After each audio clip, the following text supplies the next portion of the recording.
Discussion on important arrhythmias in adolescents.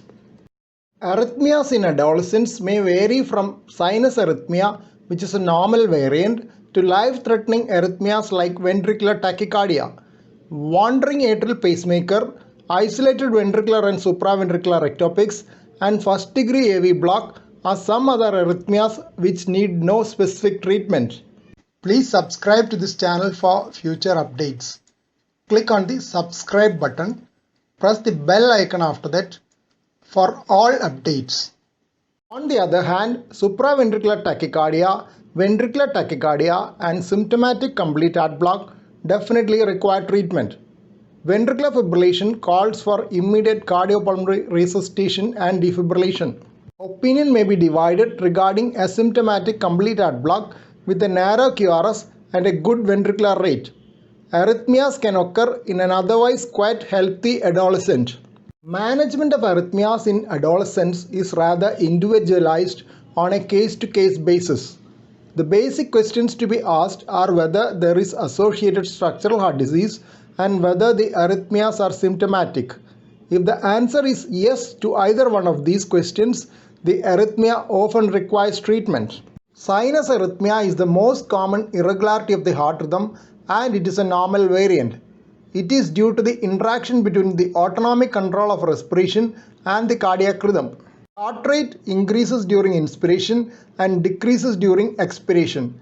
This is respiratory sinus arrhythmia, which can be exaggerated in some cases. Non-respiratory varieties of sinus arrhythmia have also been described. One of these is the ventriculophasic sinus arrhythmia seen in complete heart block. PP interval enclosing a QRS complex is shorter in ventriculophasic sinus arrhythmia. In sinus arrhythmia, the P waves, QRS complexes and T waves have normal morphology and relationships to each other. Only the PP interval varies. Wandering atrial pacemaker is also a normal variant. The pacemaker focus shifts from SA node into the atrium and may go up to the AV node and then back again. The P wave morphologies vary continuously. As each focus has a different cycle length, this rhythm is irregular. Isolated supraventricular premature complexes are benign in the absence of structural heart disease. In the presence of structural heart disease, they may indicate atrial dilatation, which could be a consequence of ventricular dysfunction. The P waves occur earlier than expected and have a different morphology from the sinus P wave. P wave originating from the lower part of the atrium are inverted in inferior leads as the activation front proceeds from below upwards and away from the inferior leads.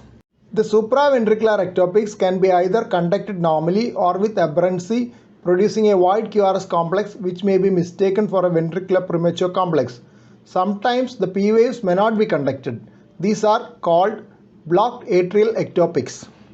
Isolated ventricular ectopic beats are premature wide QRS complexes not preceded by a P wave and followed by a compensatory pause.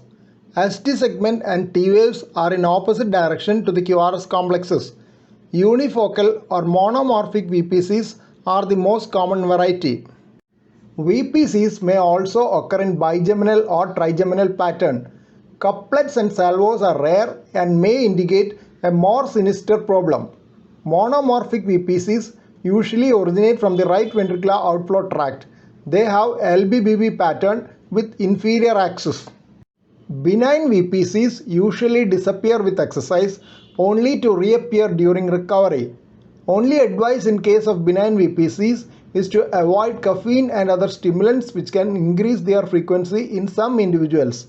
Large VPC burden may need treatment. First degree AV block is manifested as a prolonged PR interval. It does not cause any bradycardia by itself. In second degree AV block, some P waves are not conducted so that bradycardia can occur depending on the conduction ratio. Please note that the PR interval varies with the age and heart rate. First degree heart block may be seen in rheumatic fever, rubella, mumps, hypothermia, cardiomyopathies and electrolyte disturbances. Second degree AV block can be type 1 or type 2 depending on whether there is progressive prolongation of PR interval or not. If two or more sequential P waves are not conducted, it is called advanced AV block. Complete AV block is characterized by total dissociation between P waves and QRS complexes.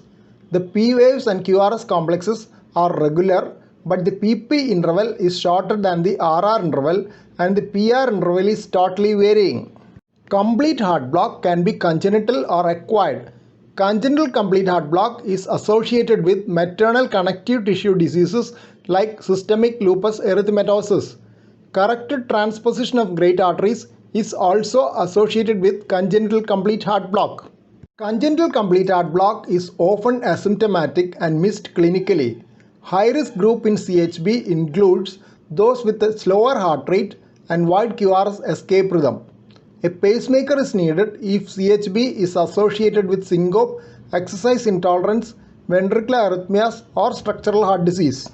Since there is a gradual attrition rate for congenital complete heart block, some authorities are considering pacemaker implantation even in the asymptomatic group. Supraventricular tachycardia is the most common abnormal tachycardia in adolescents. It is also the most common arrhythmia requiring treatment. It is regular and usually associated with a narrow QRS complex. A supraventricular tachycardia with aberrancy or in the presence of an accessory pathway conducting anterograde, it is often mistaken for ventricular tachycardia. Supraventricular tachycardias are paroxysmal with sudden onset and offset. The tachycardia rates may vary between 180 to 250 per minute in adolescents. The rates may be higher in younger age group. P waves are often difficult to decipher in SVT, but the QRS response is 1:1. An important differential diagnosis is sinus tachycardia, which is occasionally mistaken for SVT. Treatment with vagal maneuvers may be tried in stable patients. Others are given weight-adjusted intravenous adenosine bolus. ECG and blood pressure are continuously monitored during therapy. Synchronized cardioversion and amiodarone are the other options. Transesophageal pacing is another modality of treatment which is seldom done nowadays. A post-conversion ECG is mandatory, which may sometimes demonstrate a pre-excitation. An echocardiogram may be needed to exclude structural heart disease. Radiofrequency catheter ablation is a curative option, sometimes needed in adolescents.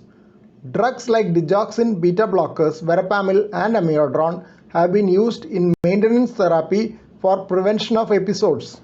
Other forms of supraventricular tachycardias are less common in adolescents. They include atrial flutter fibrillation, ectopic atrial tachycardias and junctional tachycardias. Adenosine does not terminate those rhythms which originate above the AV node.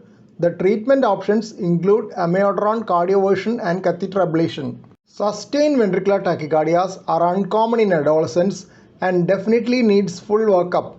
They are regular wide QRS tachycardias with AV dissociation. Ventricular tachycardia is a potentially life-threatening arrhythmia and is often associated with open heart surgery, cardiomyopathies, myocarditis and tumors. As the number of palliated congenital heart disease patients increase, the number with ventricular tachycardia related to ventricular scars can also increase. Immediate treatment of ventricular tachycardia is with either intravenous lignocaine or amiodarone. In a critically ill person, immediate synchronized cardioversion is resorted to.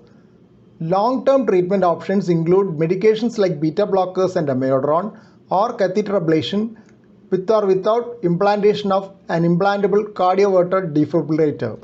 One rare but interesting form of ventricular tachycardia is the catecholinergic polymorphic ventricular tachycardia or CPVT, which present with tachycardia related to exercise or emotional stress. It is a genetically mediated condition due to abnormalities in either cardiac ryanodine receptors or calsequestrin. Ventricular fibrillation is ominous and needs immediate cardiopulmonary resuscitation and defibrillation for survival. Ventricular fibrillation can be due to long QT syndromes, Brugada syndrome, cardiomyopathies, CPVT, or any form of structural heart disease with ventricular dysfunction. Sudden cardiac arrest can occur in 0.6 to 6.2 per 100,000 children per year in the United States. The important causes include hypertrophic cardiomyopathy, long QT syndrome, coronary anomalies, and WPW syndrome. Cardiac arrest due to toxins and drugs should also be thought of in an appropriate situation. Here are some journal references. Please don't forget to subscribe to this channel for future updates and click on the bell icon for all updates. Thank you.